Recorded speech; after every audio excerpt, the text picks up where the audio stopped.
Israel is the social justice warrior's dream. Zionism is the only successful decolonization movement where an indigenous people who were exiled from their land were able to successfully return. Something about being in the land of Israel, like for me, I just feel like this is where my soul belongs. My whole life, all these other people are telling me like, I'm not Jewish enough, or I'm not Jewish because I don't do, the kids were telling me, you don't keep kosher, you're not Jewish. You don't go to synagogue, you're not Jewish.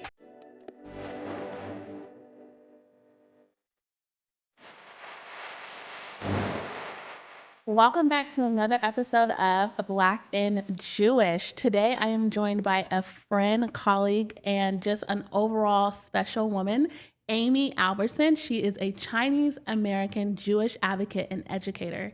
Amy, thank you so much for being here today. Thank you for having me. It's so great to be here with you. I'm so excited to sit and have this conversation because people don't know about Chinese Jews. They don't. It's crazy. Just a little while ago, I was in LA and I did a project with Facts for Peace, and we did a little woman on the street, and I had people guess my ethnicity. What did they guess? And I mean, they guessed all kinds of things, usually like Filipino, Cambodian, some other crazy things that I've never heard before. But the conversation always led to me asking them, did you know that Asian Jews exist? And the majority of people told me no.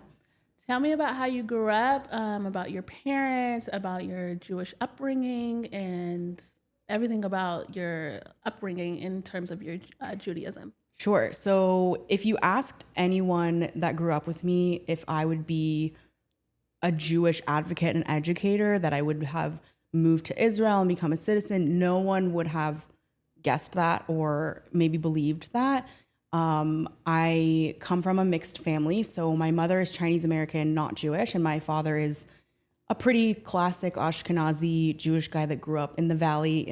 Wait, did you grow up eating gefilte fish, or? I have a really funny story about gefilte fish. Okay, finish this first. But yeah, and my parents were very much like American. They're very assimilated. My mother's family, I'm third and fourth generation American, and my father's family, I'm third generation American.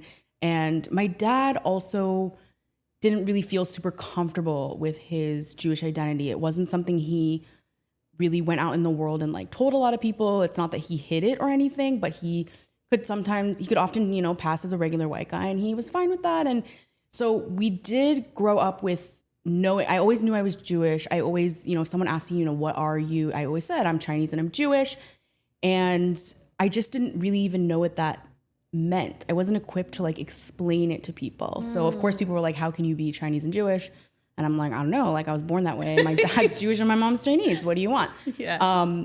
And so I grew up with also a very more cultural Jewish upbringing. Like religion was not a part of it because my grandmother, my dad's mom, she is like a self-proclaimed atheist Jew, right? Okay. So she doesn't believe in God, and she's really not into religion. Was she or her parents in the Holocaust at all, or Holocaust survivors? So luckily our family came to America in more like the early 1900s, like 1916 or 17, I think.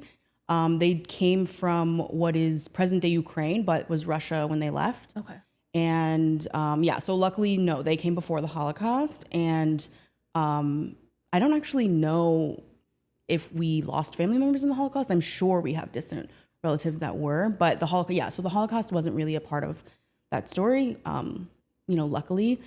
I asked because a lot of people don't understand that Jews who have survived the Holocaust, it was so traumatic on them that a lot of them did abandon, not their Judaism in terms of their identity as a Jew, but in terms of believing in God.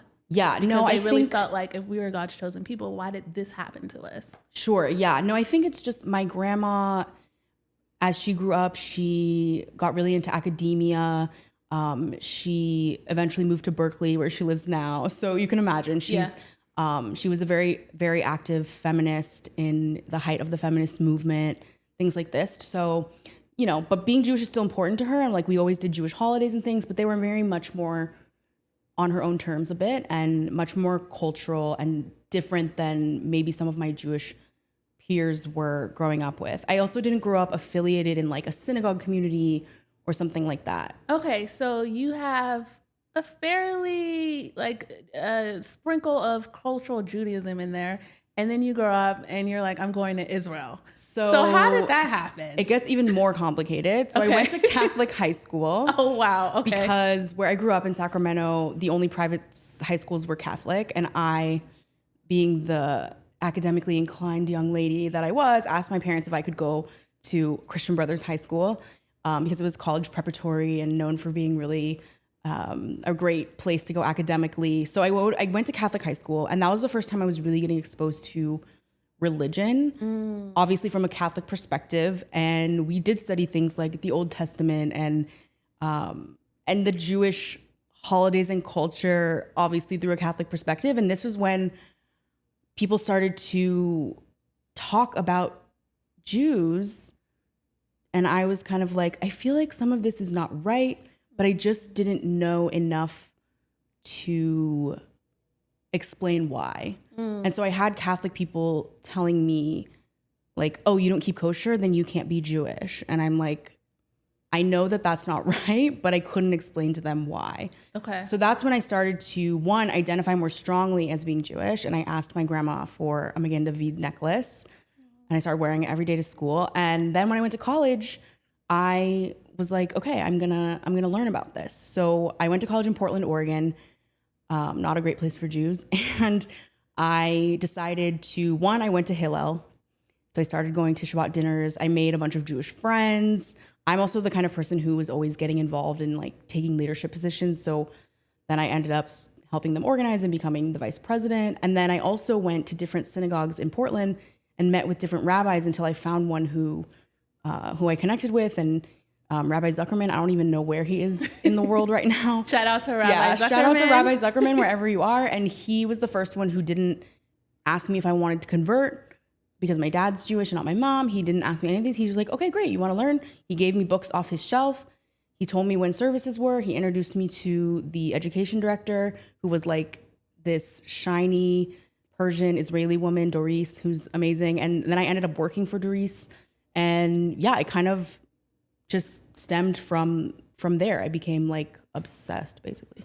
Tell me about how your identity has been impacted both in America and Israel. Being Chinese Jewish here, how you have to explain to your peers, your friends, what that means, and then plopping down in the Middle East, in Israel, and then having to explain to the Israeli society, I'm Chinese American and I'm Jewish and I'm also Israeli, and just some of the maybe heights and pits that you've been through just navigating all of those identities. Sure. So first of all, I think it was really great that basically after I graduated college, that was the first time I went to Israel, and I spent extended time there. And then after I did an internship there, I ended up moving there. And so my Jewish identity was developing all throughout this time, and it really developed in Israel. Israelis are the ones who taught me that you are Jewish every moment of your life, not just when you're in the synagogue or at the Shabbat dinner or doing something Jewish. And I think this is something Americans have been woken up to more now. But in America, I always felt not Jewish enough because I wasn't doing the Jewish things that a lot of other Jewish people were doing. I didn't grow up doing that.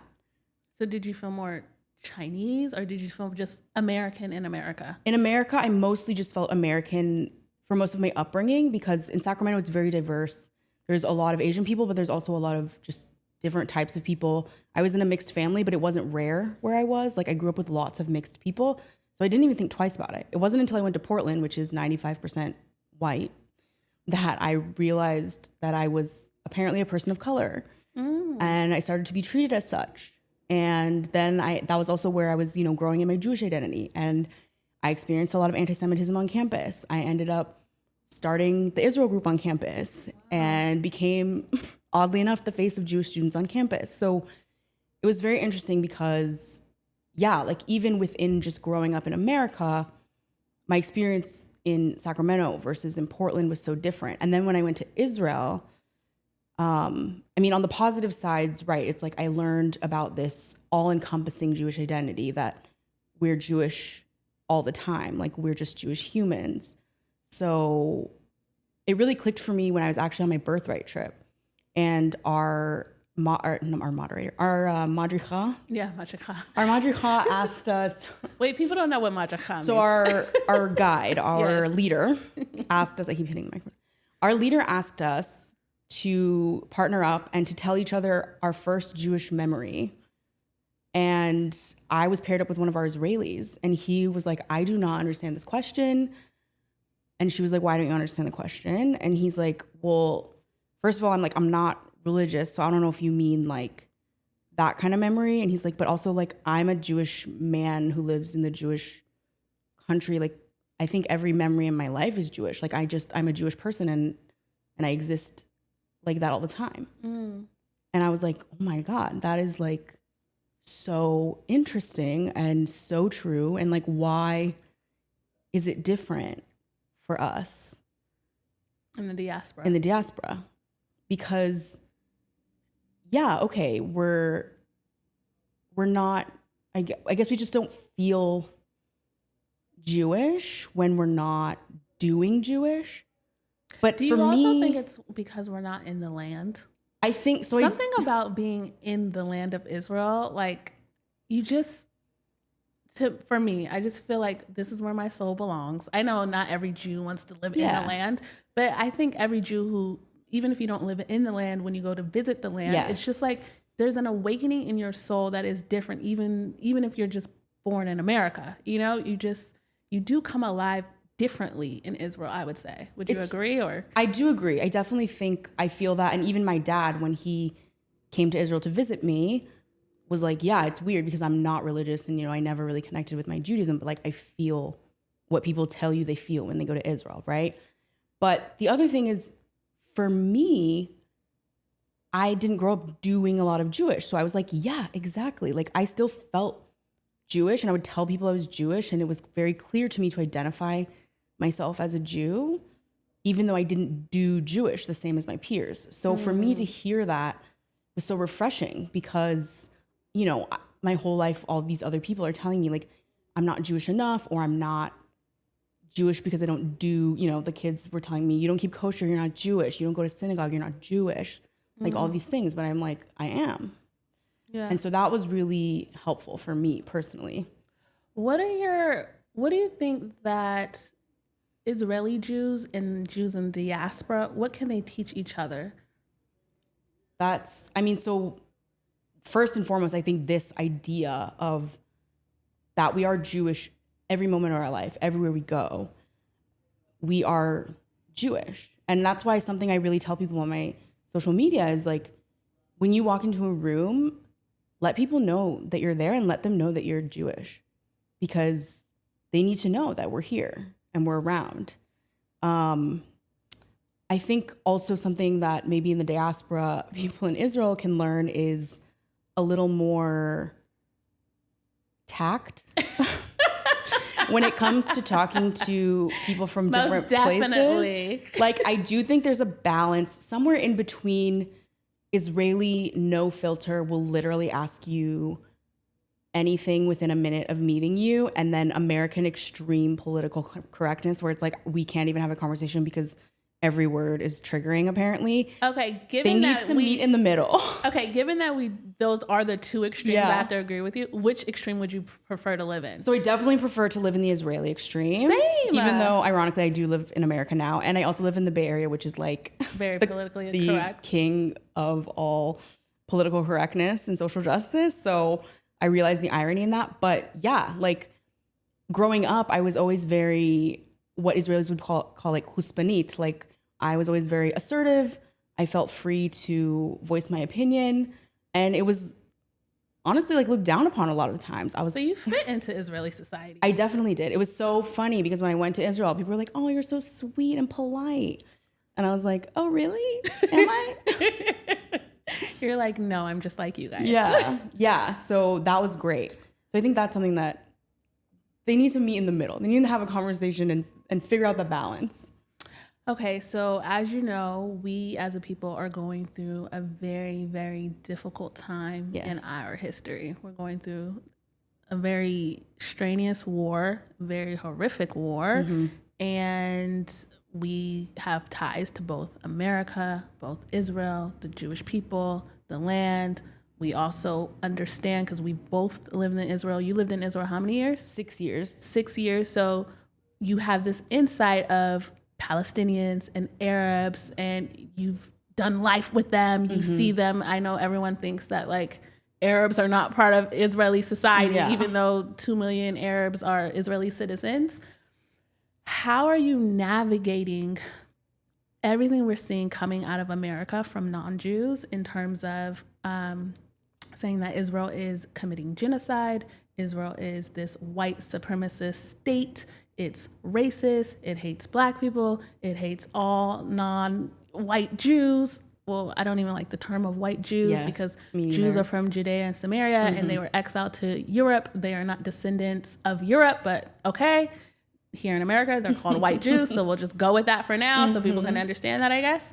But like, how are you navigating communicating with your non-Jewish friends who see what's on the news and they think, you know, and they're social justice warriors and they really believe that Israel is this white colonial state in the Middle East that is harming their brown neighbors?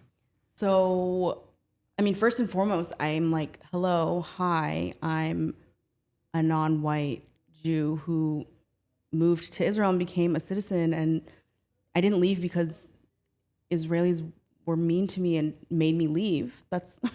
I left because I wanted to be closer to my family. So first of all, I'm like, yeah, I'm a living example that contradicts everything you're saying. And I just share my experiences with them. Sadly, I have lost a lot of non-Jewish friends. I would say also at this point in time, because of the volatility of being in non-Jewish spaces, because I'm so emotional and so connected to what's going on, I tend to choose Jewish spaces right now. But also my husband is not Jewish, so the person I primarily hang out with is not Jewish. Obviously, he doesn't have those weird, crazy opinions because he listens to me and understands my experience. But yeah, it's hard because a lot of people are, you know, being inundated with anti-Semitic, anti-Israel, anti-Zionist, whatever you want to call it. Although I would just say everything anti-Zionist is anti-Semitic for the record. They're being inundated with all of this information. They're also being inundated with scenes, horrific scenes from the war in Gaza. And it is horrific. War is horrific. This is the first time a generation is getting to see in real time a war. Yes. Think about it. We don't get to see war on our TV. Yes. And on our phones. And we have access to see live what's happening in war. And we understand that war is ugly. I think we thought that in our minds, but to actually have to see it is different. Yes, and Americans do not have any context for war in their face. No. Americans do not know what it's like to have rockets shooting into your neighborhood. Think about it. We're both born in the 90s. We have never lived through a war. Even though we had 9/11, that war was not on our soil. Yeah.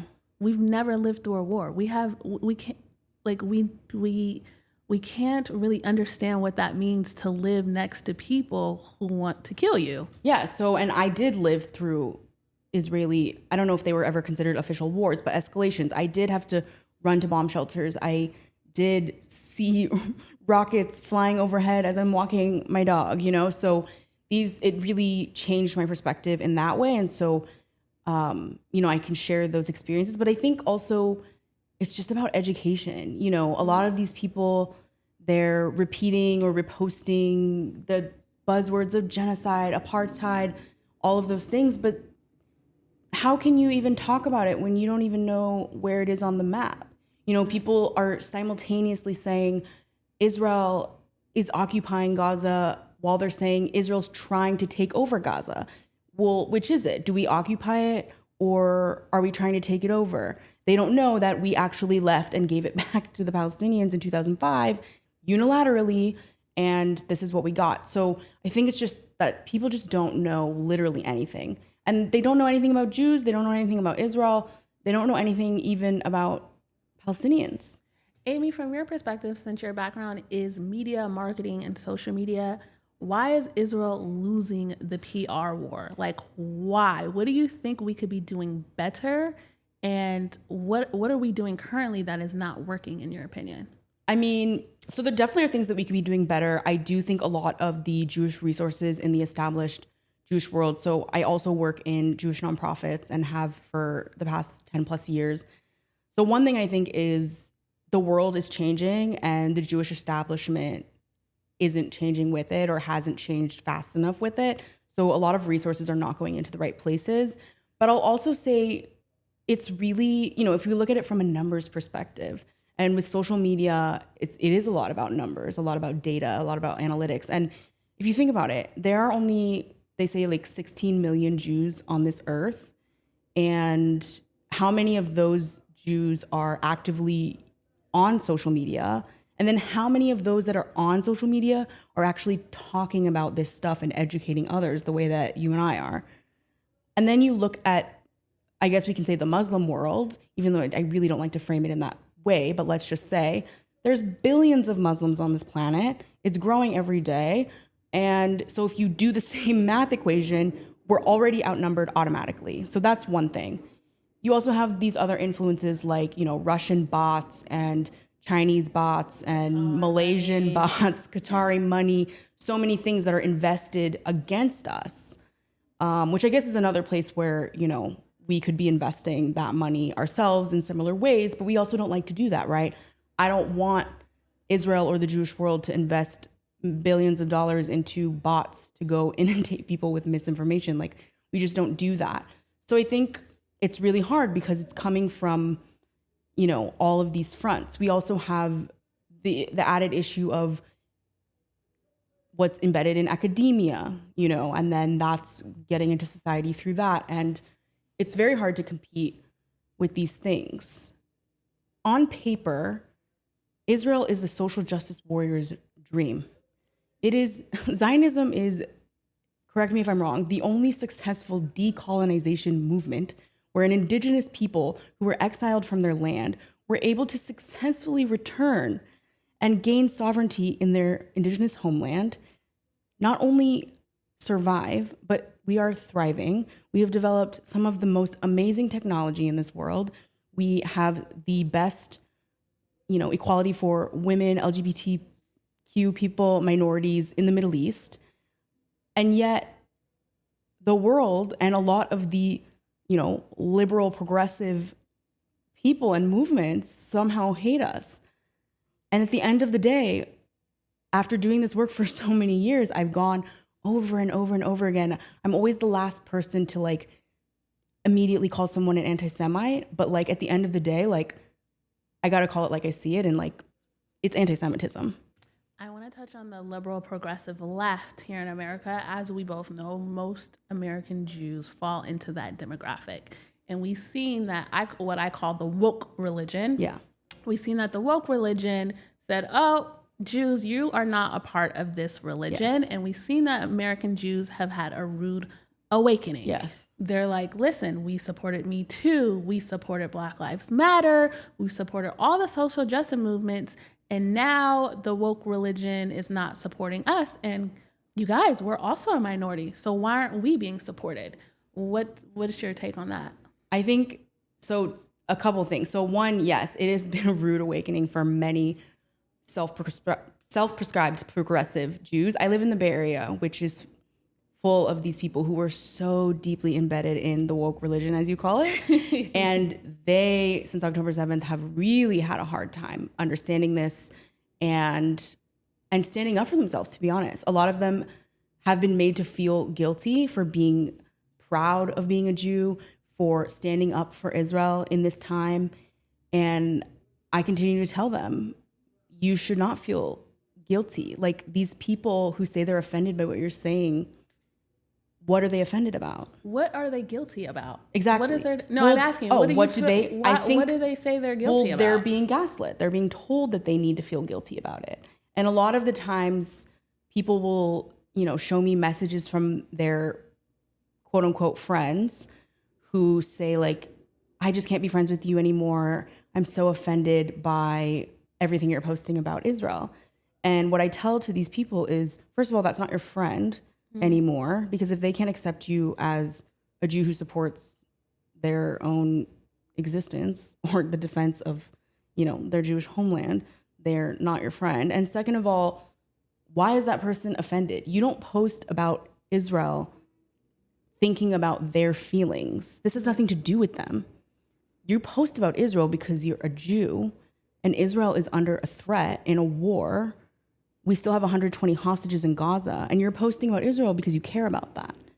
So if that person is personally offended, they're a narcissist and they need to stop centering themselves because this is not about them. Like, stay mad. I don't know.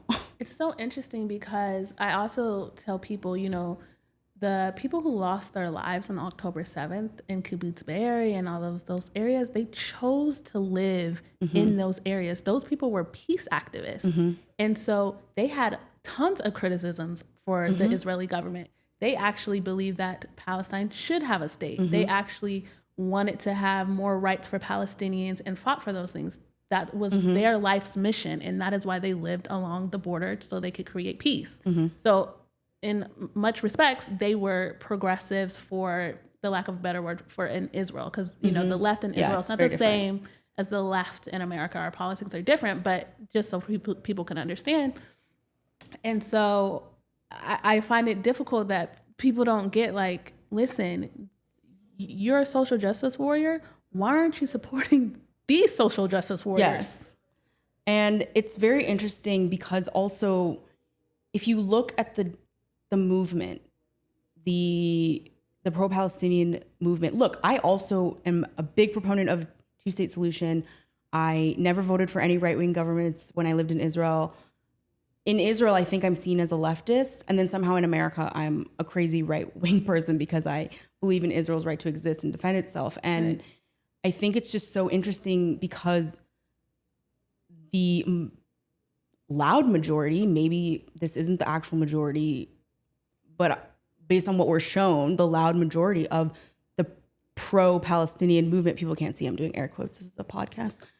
No. This is video. Okay. They can see it. Yeah, they can see it. The pro-Palestinian movement says that they're doing this for the liberation of the Palestinian people, that they're doing this for the establishment of a Palestinian state, which I think most people, including myself, are very in favor of that. The problem is none of the actions they do and none of the rhetoric they push and none of the things they say, look at all of their slogans. All of it is based in the destruction of Israel, not in the building of a Palestinian state. Right. Whereas for Israelis, for the pro-Israel movement, it is largely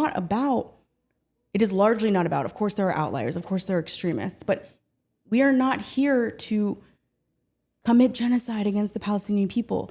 As we've all seen, Israel is technically powerful enough and could have killed and I should note that the population has doubled. Yes, not only has the population exponentially grown over the years since 1948 or whenever, also we know Israel has the power and has had for a long time the power to actually wipe out the entire Palestinian population.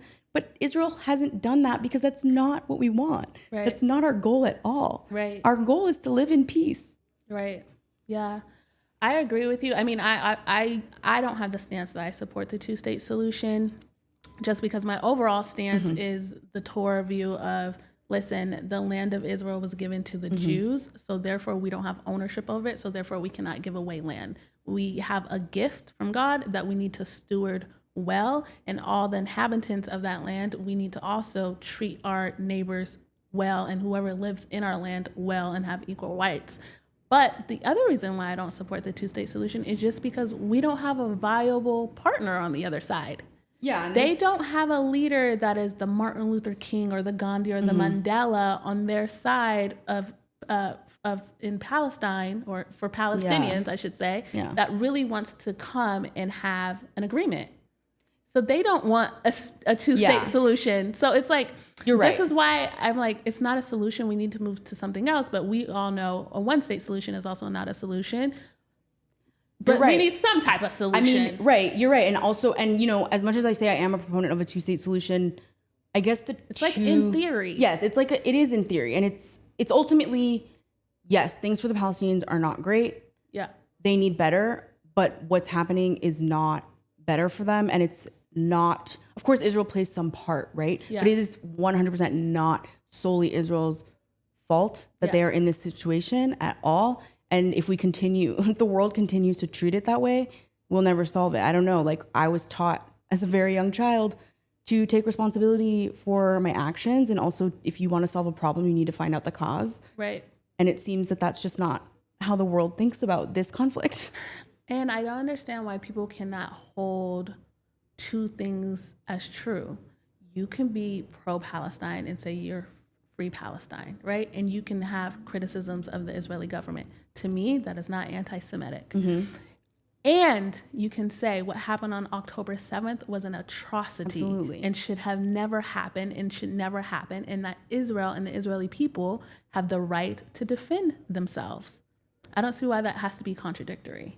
I completely agree. And, a lot of people obviously are triggered by the term free Palestine at this point. Well, because to me, it means something completely different. Exactly. Now. And I'm saying, like, in theory, the literal phrase of free Palestine, I have no problem with that phrase or that idea. But because that is not what it means anymore. Right. It means the annihilation of the Jewish people in the state. Yeah. Exactly. And that's where the problem lies. I want to move over to America a little bit in terms of race relations. You are married to an African American. Mm-hmm. And here on this show, we talk a lot about Black and Jewish relations. And because you have extended family that is Black, African Americans, they're African Americans? Are they from the Caribbean? Or I don't want to assume. Oh, no, they're just like Black Americans. Okay, they're Black Americans. Okay, I'm like, they could have been Caribbean. I mean, Black we don't Americans. know. My husband really wants to do one of these DNA tests, but they're really expensive. So we haven't done it yet. But yeah. Okay, so Black Americans. And so what's your view on the relationship between the Black and Jewish community? And how does your extended family understand the Jewish community in Israel? Like, what are their thoughts? What are they saying? What do you hear? What do you think? Yeah. So, I mean, without like even the consideration of my husband and his family, like just growing up my whole life in a diverse place or being raised by my parents who instilled good values in me, supporting the Black community is really important. And we've also seen that historically within the Jewish community. In the civil rights movement, the Jews were probably the biggest supporters and partners in that. So I think it's very much in our Jewish values to support the Black community and all minorities and want equal rights and equality for all people. My husband really didn't know a lot about Jewish people before he met me. Like when I told him I was Jewish, he was again one of these people that was like, "You don't look Jewish." Yeah, or he was, he was one of these people that was like, "Oh, okay, like I guess, yeah, I didn't really know that there were Asian Jews." So he's learned a tremendous amount about Jewish holidays.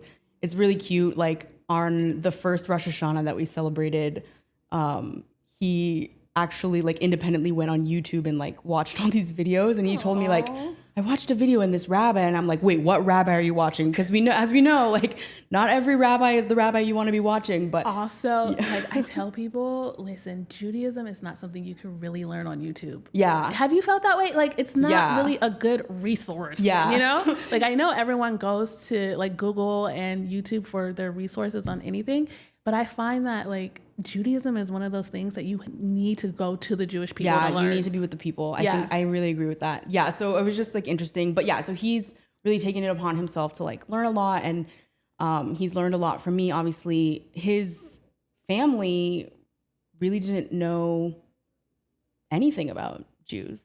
Like I remember having the conversation with my now mother-in-law before we got married and saying like, we're not getting married in a church. And she was like, why not? And I said, because I'm Jewish. She was like, what does that mean?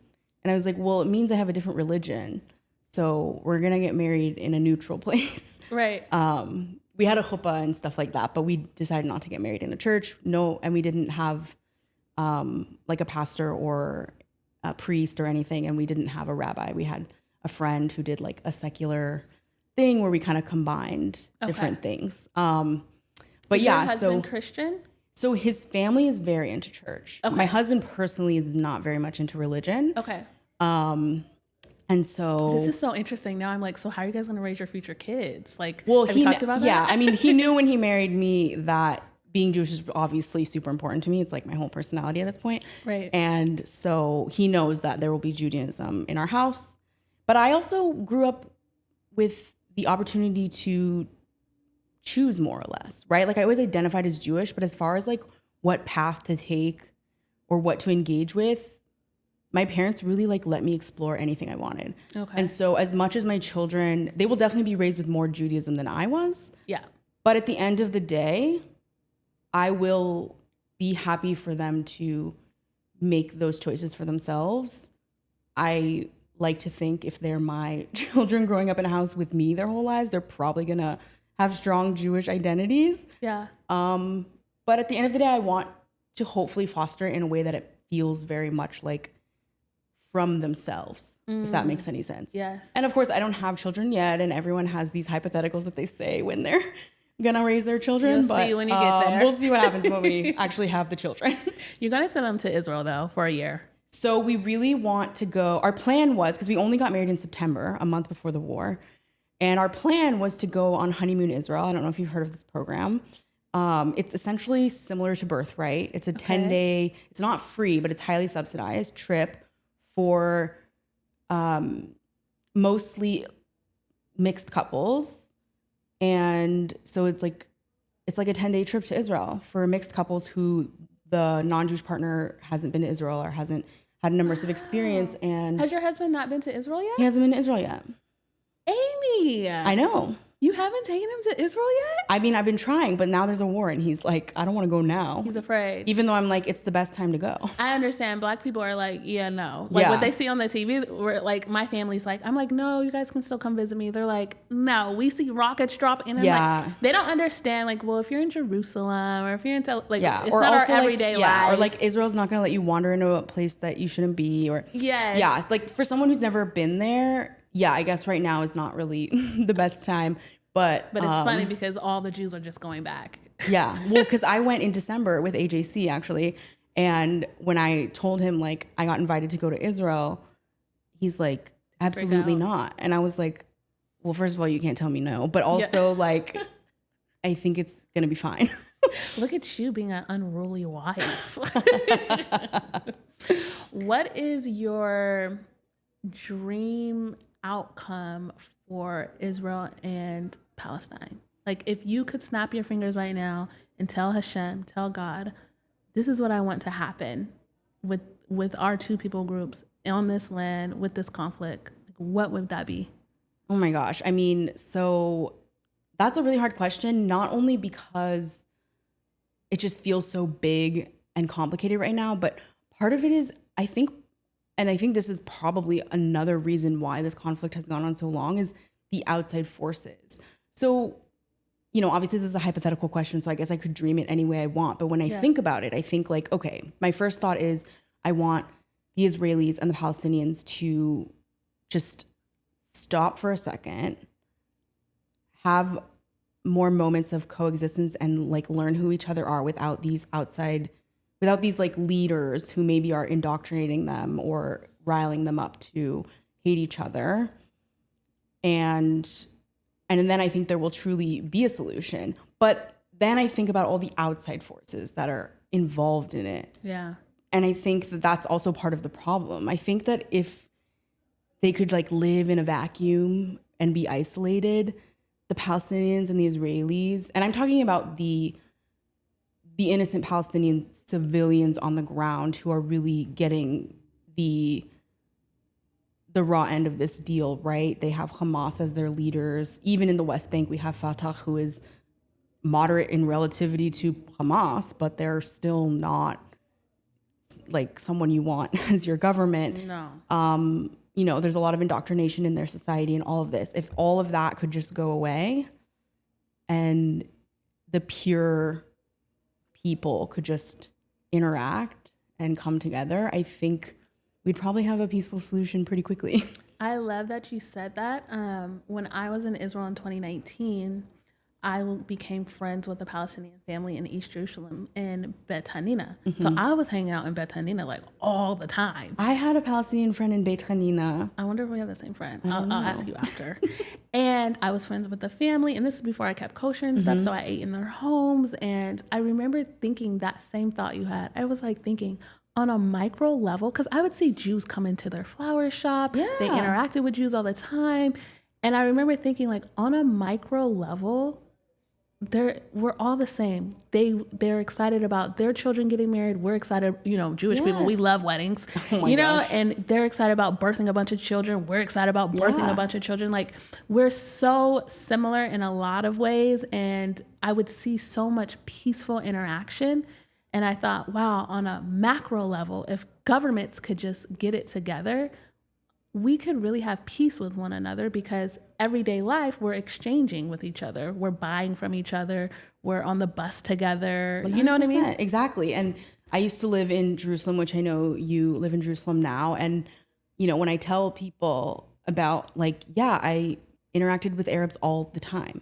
They shop at the same stores as me. I also lived like very close to East Jerusalem. So it was even more Arabs. And I was like, we all we go to the same places, we do the same things. Like, it's not even thought about. And they're just like, they try to tell me like that's not real, but I'm like, I lived it. Like, how can you tell me that? Yeah. And I think people just don't realize that that's what it's like. I mean, obviously there are issues, and of course there's lots of issues. Like it's a place like anywhere else. I think that's also a big part of the problem is Israel is under this microscope. It's held to such a double standard. It can't breathe. They can't like humanize us, right? Just say, like, we have to be perfect. We are like a nation just like any other nation. When people tell me, Ashira, you're Black and you live in Israel, don't Israelis hate Black people? I say no. And then they bring up what happened with the Ethiopians. And then I tell them, well, do you know what happened to the Yemens? Yes. Do you know what happened to the Iraqis? They don't know this history. And I say, just like in America, we have a history and we have grown socially. Israel has had the same type of history and has grown socially. Like, this is not a hard concept to understand. Most countries have hard histories and they grow over the years socially, and we all improve. But for some reason, they just can't seem to understand that about 100%. Israel. And my husband has started, even though I don't encourage him to do this, to interact, we'll call it interacting, with people on the internet about Israel. Okay.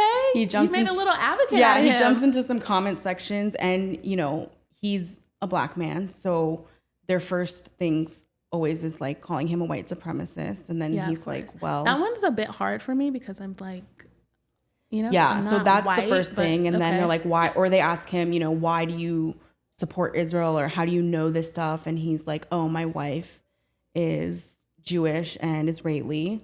And then they're like, oh, so you're indoctrinated by your white colonizer wife. And he's like, well, she's Asian. She's not white.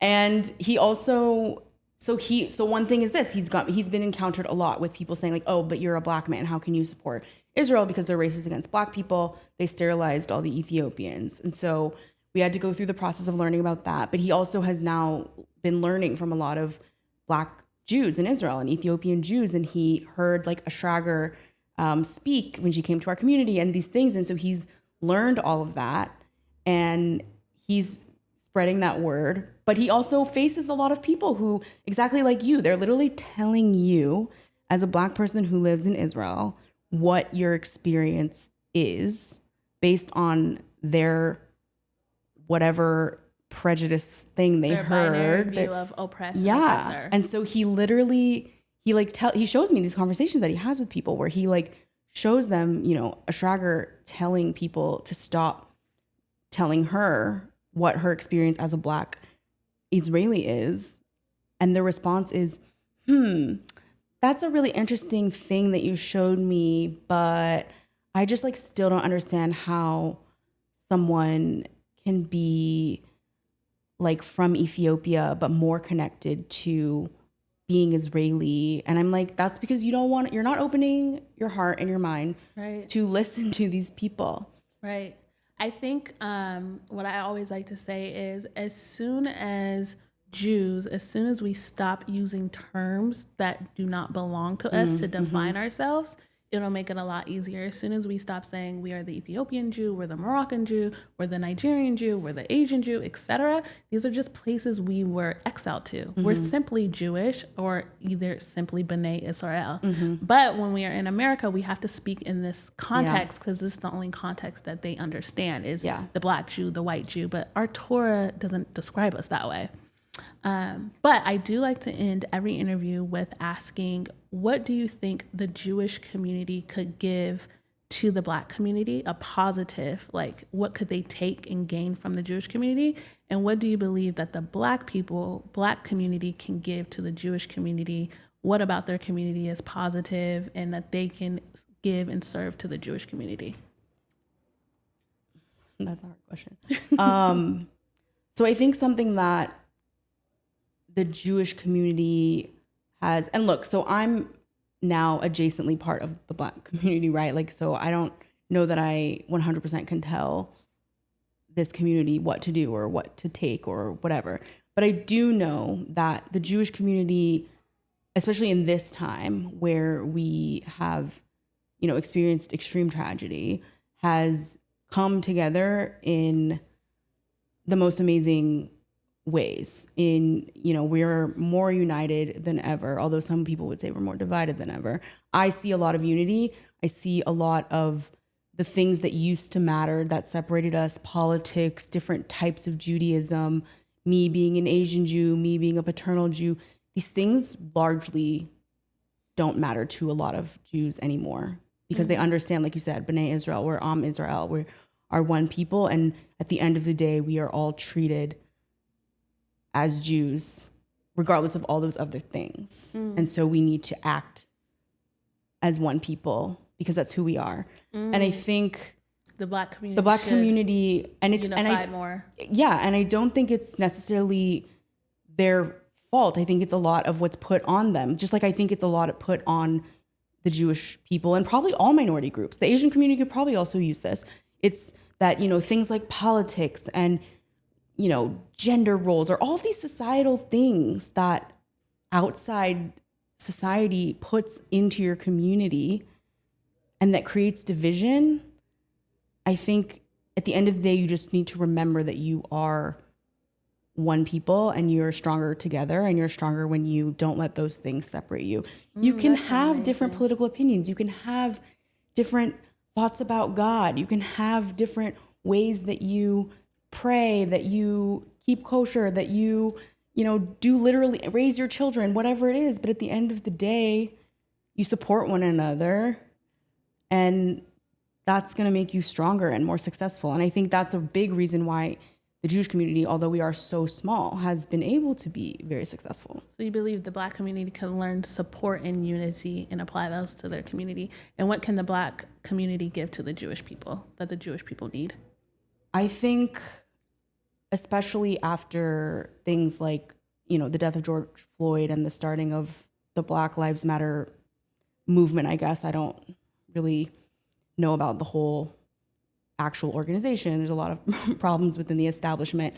I would say that they really were very upfront and out about, there's a problem here and we're facing a problem, and we're going to let you know, and we're going to make sure that you're paying attention to it.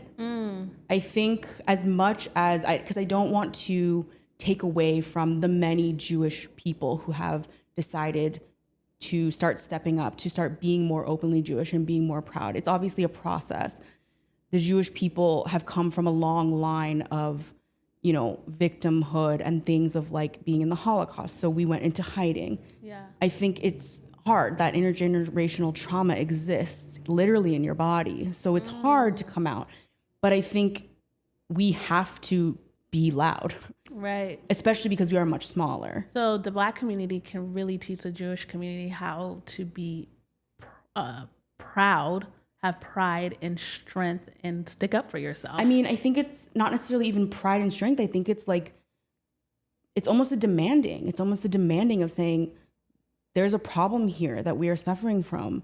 Yeah. And we are not going to allow the rest of society to ignore it anymore. Right. That's true. I like how you said that with the Holocaust, the Jewish people had to go into hiding. And with the Black people, we've never gotten to go into hiding, Yeah. you know?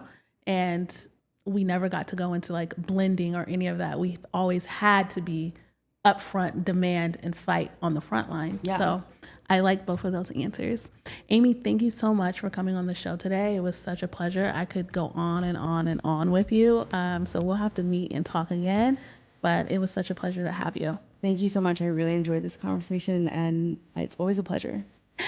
If you like this episode and you want to see more, please like, comment, and subscribe. This show is exclusively on Rumble, so please subscribe to the Black and Jewish podcast. See you next week.